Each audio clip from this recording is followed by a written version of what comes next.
Assalamu alaikum. This is Prime President Agha Hassan Sayyed from Europe. कहते हैं don't bite that hand which puts pieces in your mouth. मगर पाकिस्तान में गंगा उल्टी बह रही है. पाकिस्तान ने सबको सब कुछ दिया, मगर जिसको भी मौका मिला उससे पाकिस्तान को रंडी समझकर पामाल किया. उसकी इज्जत लूटी, उसकी हुर्मत मिट्टी में मिलाई और सिर्फ अपने और अपने खानदानों के बारे में सोचा. किसी ने पाकिस्तान के लिए दूरा सो दिरपा नहीं सोचा.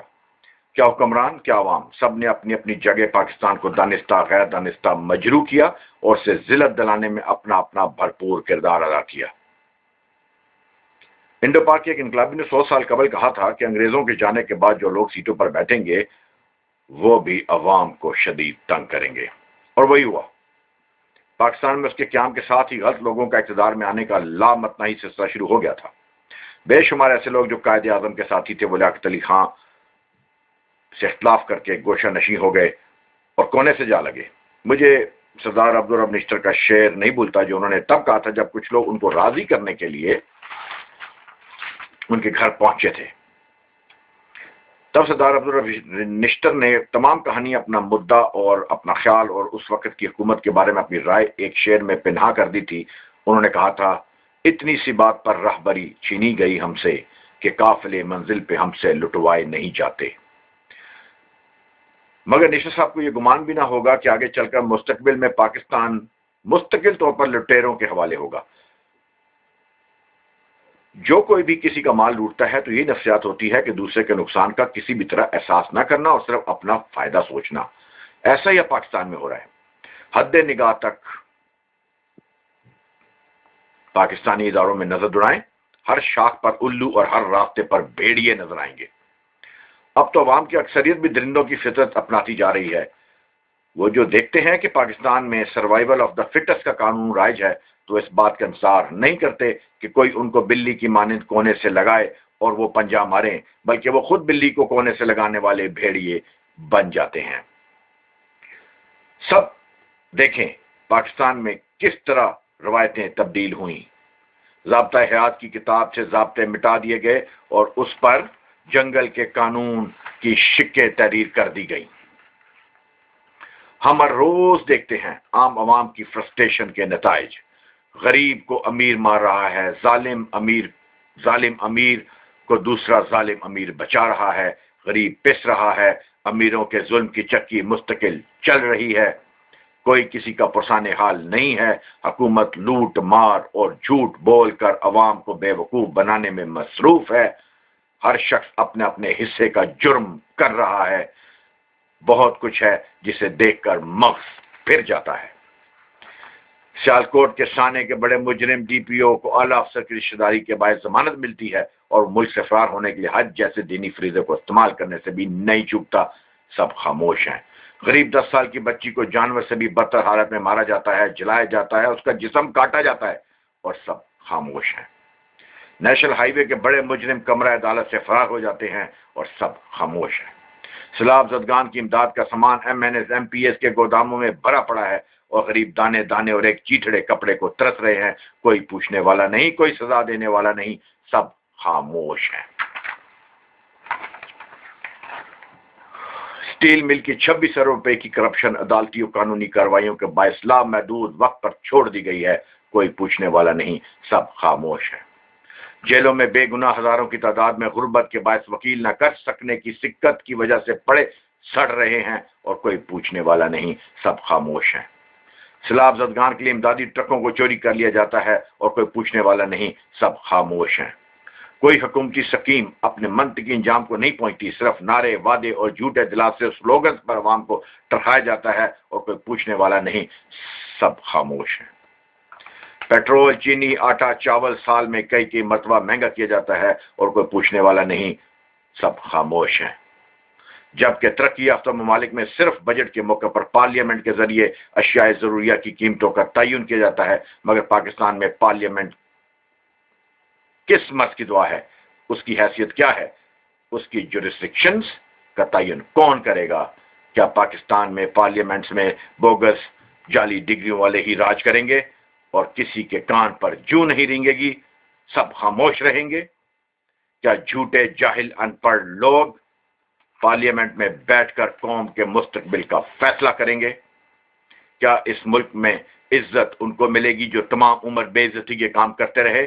میں پوچھتا ہوں، لوگ بتائیں کہ کیا اب پاکستان کا یہ مقام ہو گیا ہے کہ ملک میں جرائم کر کے بیرون ملک بھگوڑے ہو جانے والے گلی کوچوں میں قتل ہو جائیں تو ان کو شہید کا نام دے کر باعزت تدفین کرائی جائے، حکومت کا کروڑوں روپیہ اور مین پاور تدفین کے موقع پر خرچ کیا جائے؟ کیا پاکستان اس لیے بنا تھا کہ باہر ملکوں میں بے دردی سے قتل کر دیے گئے ملک بھگوڑوں کی لاشیں ملک میں عزت و احترام سے لائی جائیں؟ یہ کیا ہے؟ اگر اتنی ہی عزت لاشوں کو دینی ہے تو ان لوگوں کو عام معافی کا اعلان کر کے باعزت وطن واپس لوٹنے کے لیے کیوں موقع نہیں دیتے؟ یہ ڈبل سٹینڈرڈ کیوں؟ پاکستان کس طرف جا رہا ہے؟ اس کی لگام کس کے ہاتھوں میں ہے؟ عوام کی کیا حیثیت ہے؟ قوم کی خواہشوں امنگوں کا طاقتوروں زوراوروں زرداروں حکمرانوں استحصالیوں کی نظر میں کیا قیمت ہے؟ میں پوچھتا ہوں ایک ایک پاکستانی سے، غریب آدمی یا متوسط طبقے کے لوگوں سے، کہ کیا وہ اپنے دل پر ہاتھ رکھ کر ایمانداری سے کہہ سکتے ہیں کہ وہ خود کو اور اپنے خاندان کو ان حالات میں محفوظ تصور کرتے ہیں؟ کیا وہ اپنے اور اپنی اولاد کے مستقبل پر پریشان نہیں ہے؟ کیا وہ کسی بھی مشکل میں پھنس جائیں تو حکمرانوں عدالتوں اور قانون سے انصاف کی توقع رکھتے ہیں؟ کیا میڈیا کے سامنے غریبوں کے سروں پر ہاتھ رکھنے والے سیاستدان حکمران اور بالادست طبقے کے لوگ اپنے محلوں بنگلوں کے اندر بھی غربت کے لیے وہی احساس رکھتے ہیں؟ کیا کھلے آسمان تلے پڑے ٹوٹی ہوئی چارپائیوں پر نیم لباس بچے بوڑھے بھوکے لیٹے ہوئے ایسے امیروں کو اپنی مسیریوں پر دراز ہوتے ہوئے کیا واقعی یاد آتے ہیں؟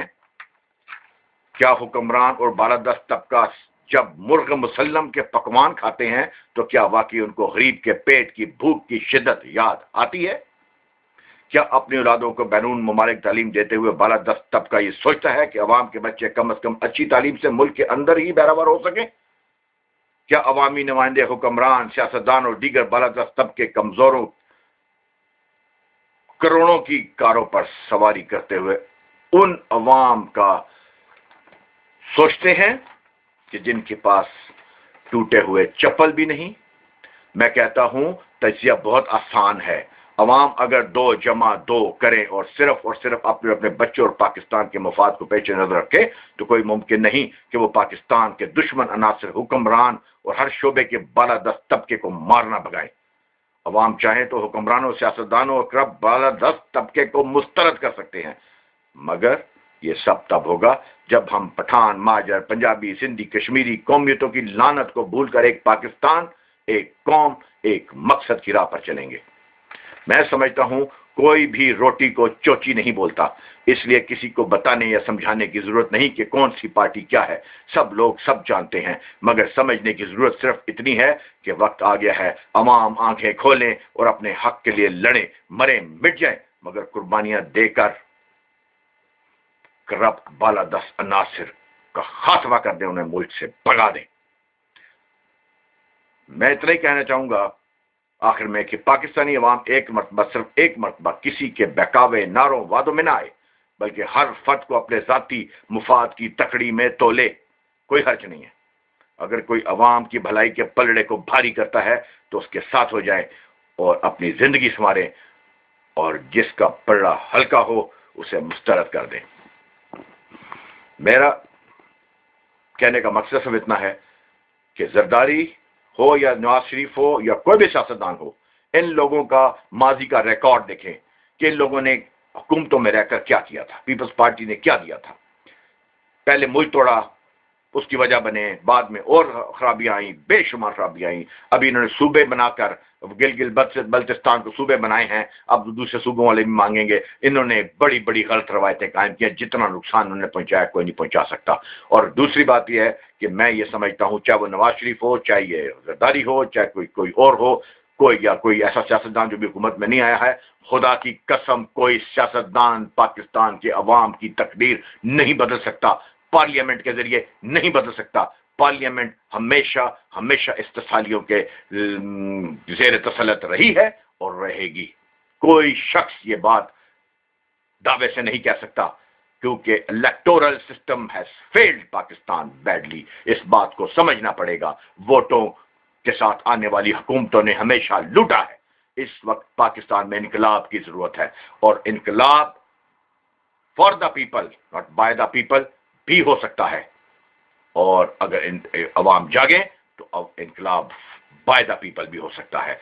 अब ये अवाम को फैसला करना है कि कौन सा इनकलाब चाहिए। जो लोग वह नारे मारते हैं इनकलाब के, वो सब झूठे हैं, उनमें कोई दम नहीं है। इनकलाब के लिए माजी शफाफ चाहिए जो हमारे पास है। आगा हसन सैयद और जमाल टाको का माजी देखो, हाल देखो। हमने कभी कोई मुल्क को लूटने की बात नहीं की है, ना ही मुल्क को लूटा है, ना प्लॉट लिए, ना बंगले लिए हैं, ना जागीरें, ना जमीनें। आज भी हम अपने बल पर जिंदा हैं, और आज मैं उन लोगों का शुक्रिया अदा करता हूं जो आज हमारा साथ दे रहे हैं। हजारों की तादाद में पाइम का साथ दे रहे हैं। हमने कहा था पाइम अवाम की पार्टी है, अवाम इसको आगे लेकर बढ़ेंगे, और आज अवाम इसको आगे लेकर बढ़ रहे हैं और अपनी अपनी जगह पर काम कर रहे हैं। मैं उन सबको सलाम पेश करता हूं, उनके जज्बों को सलाम पेश करता हूं जो पाकिस्तान में तब्दीली चाहते हैं। और जो लोग हमारे रास्ते में रुकावट खड़ी करते हैं, हमें गाली देते हैं, मैं कहता हूं कि तुम सब के सब कंजर की नस्ल हो। मैं तुम्हें उससे बड़ी गाली दूंगा, क्योंकि हम लोग सियासतदान नहीं, हम रेवोल्यूशनिस्ट हैं। We do not compromise with wrongs. And you all you bloody motherfuckers sitting behind the cameras watching me should mark my words कि पाइम रेवोल्यूशन पाकिस्तान में आएगा, और खुदा की कसम गलियों कूचों में खून बहेगा करप्ट अनासिर का, और गरीब अवाम को रिलीफ मिलेगा। वो इनकलाब होगा। बंगलों से निकलकर हम झोंपड़ों में रहेंगे, हुक्मरान झोंपड़ों में रहेंगे और अवाम के साथ रोटी खाएंगे। अगर अवाम दाल खाती है तो हुक्मरान भी दाल खाएंगे। हम ये करके दिखाएंगे। मगर खुदा की कसम कोई सियासतदान ये नहीं कर सकता, कोई पार्लियामेंट ये नहीं कर सकती। अपना ठीक, अपना फायदा पाकिस्तानी अवाम देखे। अपनी जाहिलियत से बाहर निकलो और देखो आगे खोलकर। मैं आगा हसन सैयद,